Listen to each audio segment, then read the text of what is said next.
et bienvenue dans Itinérance, notre série de reportages qui explore 20 ans d'action pour l'eau en Rance-Frémur. Nous nous trouvons aujourd'hui près de l'écluse du Châtelier à Saint-Sanson-sur-Rance pour rencontrer René Regnault. Bonjour Monsieur Regnault. Bonjour.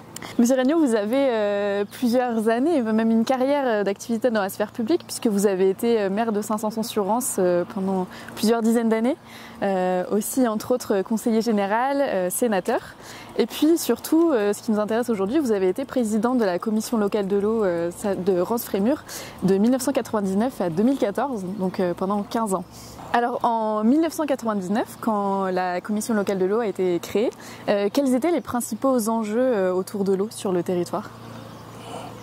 D'abord, je suis arrivé au domaine de l'eau un peu accessoirement. N'ayant pas vu mon mandat de conseiller général renouvelé en 1985, je me suis un peu plus orienté vers l'eau. Et arrivant au comité de bassin, j'observe qu'il y a une bagarre en permanence sur la qualité de l'eau. Et j'observe qu'on a, dès à ce moment-là, une démarche verticale plutôt du style punitif que du style participatif. Donc j'ai vu dans l'idée, qui n'est pas de moi, mais qui est l'idée, si je me souviens bien, d'un ministre de l'Environnement, Brice Lalonde, l'idée qui était de créer des comités, des commissions locales de l'eau. Et donc j'ai vu là l'opportunité d'organiser horizontalement la gestion de l'eau. Et cela nous a conduit à ces sages et à la commission locale de l'eau. L'idée de sage était déjà dans la loi. Par contre, il n'y avait pas beaucoup de commissions locales de l'eau à s'être installées. Moi, j'ai voulu être un peu plus participatif et impulsif pour que nous ayons, nous, une commission locale de l'eau qui, précisément, au lieu d'avoir des agriculteurs qu'on invective, on avait des agriculteurs représentant l'agriculture, notamment leur organisation professionnelle, syndicale comme économique.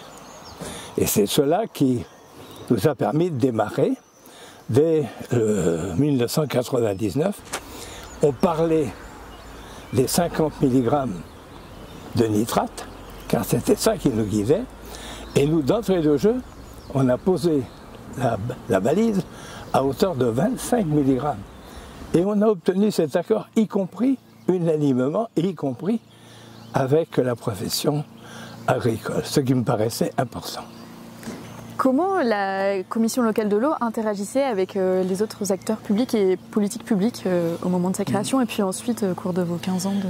Oui, alors, en fait, du fait de l'organisation horizontale, et nous étions déjà beaucoup de monde, donc le dialogue s'est installé et c'est aussi installé dans la commission locale de l'eau le respect relatif et respect et de chacun.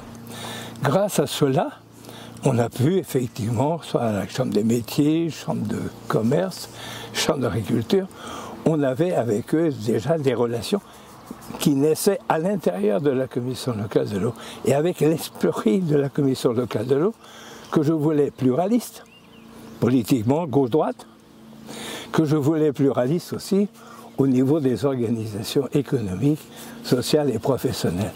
Donc, l'interaction entre les différents acteurs, elle s'est installée de fait à l'intérieur de la commission locale de l'eau et dans l'esprit de la création de la commission locale de l'eau.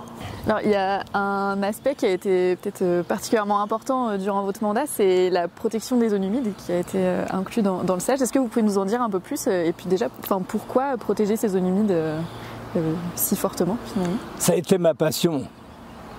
On a eu tort et on a été imprudent. L'homme est comme ça, il est imprudent. Il est intelligent mais il est imprudent. Et de son imprudence est née des modifications des cours naturels du fonctionnement de la biodiversité. Donc, j'avais à l'esprit, d'une part, qu'on ne pourrait pas mettre en place des stations d'épuration pour traiter toutes les maltraitances de l'eau. cela était tellement coûteux et ruineux quand on sait qu'aujourd'hui il y a les réseaux qu'il faut refaire et on a du mal à trouver le financement.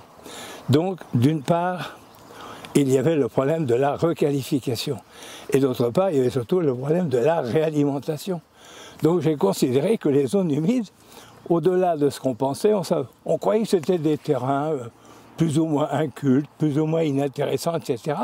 Alors que c'était des espaces précieux. Et j'ai souhaité que ces espaces précieux, on les protège, et au premier mètre carré. Et je ne crois pas non plus au système de l'artificialisation qui consiste à dire on va supprimer une zone humide, mais on va créer quelque chose de semblable. Écoutez, c'est pas vrai. La nature est ainsi faite.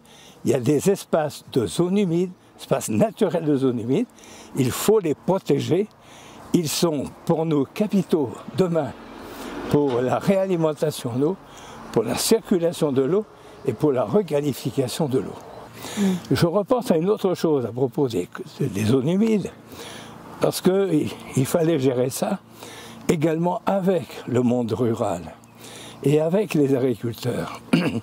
Et j'ai à l'esprit, parce qu'on est allé sur le terrain avec la Commission locale de l'eau, on est allé sur le terrain de cette exploitation sur Cône, où l'éleveur nous a montré qu'il avait découpé sa superficie de pâturage en tranches et qu'il conservait pour l'été la partie zone humide. Car il dit à cet endroit-là, j'avais encore du verre, j'avais encore de l'herbe pour mes vaches. Bon, et donc, on était là devant une gestion intelligente des zones humides qui, au lieu de heurter les uns contre les autres, montrait qu'on pouvait avoir une exploitation, une gestion rationnelle des zones humides. J'imagine que vous en avez parlé un petit peu, ça n'a pas forcément été facile de faire accepter justement cette protection dès le premier mètre carré. Quelle a été votre démarche finalement pour réussir à ce que ce soit inscrit dans le SAGE, cette protection? Premièrement, de l'entêtement. Parce que convaincu. Et parce que rien ne s'opposait à mes arguments. Sauf de la mauvaise volonté éventuellement. Ou de la peur. Et j'ai à l'esprit que la dernière phase d'approbation du SAGE Rance-Frémur aménagé, parce qu'il a subi plusieurs aménagements, l'une des dernières réunions que j'ai présidées avait lieu à Tinténiac. Il y avait la disposition sur les zones humides, à savoir on les protège au premier mètre carré. L'État était opposé, mais le représentant de l'État à l'époque, il avait voté aussi la disposition relative aux zones humides. Et ce SAGE l'a rectifié, approuvé à Tinténiac, fut approuvé à l'unanimité. Preuve que quand on veut, on peut.